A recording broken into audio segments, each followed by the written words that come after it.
Eh bien bonsoir, on va finir cette première journée du Festival des Étoiles de Mougins avec une deuxième vigneronne qui nous a rendu visite et qui nous présente son vin, Virginie Aubryon, qui nous présente le château de Piotte dans la région bordelaise et donc qui est présente aussi dans l'allée Bacchus. Quel stand exactement? Le stand numéro 13 du château de Piotte. D'accord. Donc c'est votre première année puisque effectivement l'allée Bacchus est toute nouvelle, donc c'est votre première année que vous êtes présente sur le festival.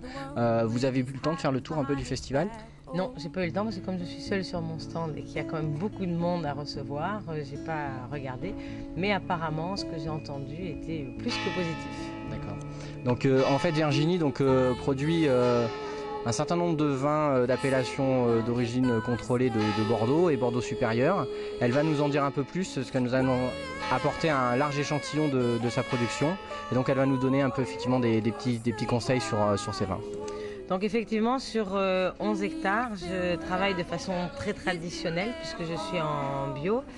Je laboure la terre, j'épampre manuellement et je fais des petites cuvées, mais j'ai 2 blancs, 2 rosés, 2 clairés, 2 rouges et puis un perle. Donc le perle, en fait, c'est un crément de Bordeaux.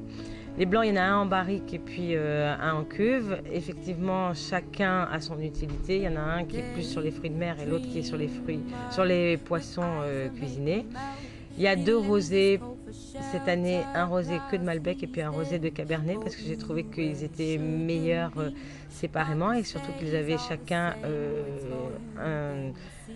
une raison d'être puisque le rosé de Malbec, lui, se boit plus avec des plats épicés, accompagne les plats épicés. Le rosé de Cabernet est plus un rosé traditionnel, un petit peu vif.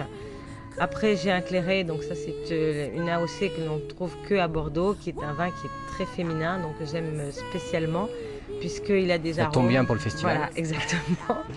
Et puis il a des arômes de fraises, de framboises, de cassis. C'est un vin qu'on boit en permanence.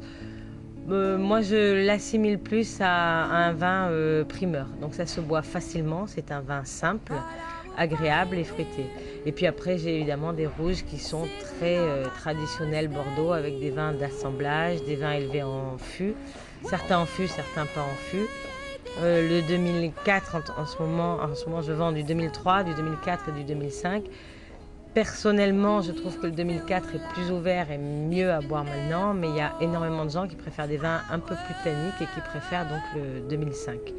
Mais le mieux, c'est peut-être de goûter et de voir ce qu'il y a dans les verres. On va goûter, pas un problème. Voilà. Donc nous, ce qu'on conseille effectivement, c'est à toutes les personnes qui vont venir demain, c'est de faire un tour du côté de l'allée Bacchus parce qu'il y a vraiment des vins remarquables et notamment le château de Piotte.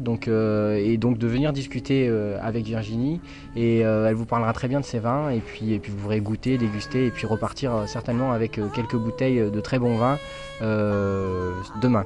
Donc on se retrouve demain matin pour une nouvelle série d'interviews et donc il y a encore une belle brochette de chefs et de partenaires à interviewer qui nous ont assuré de leur présence demain et je vous donne aussi rendez-vous à vous si vous êtes là sur le festival, venez nous faire un petit coucou, ça nous fera plaisir de vous voir et puis de faire votre connaissance. Voilà. Merci beaucoup et merci Virginie. Eh bien, merci beaucoup. Très bon festival. Merci.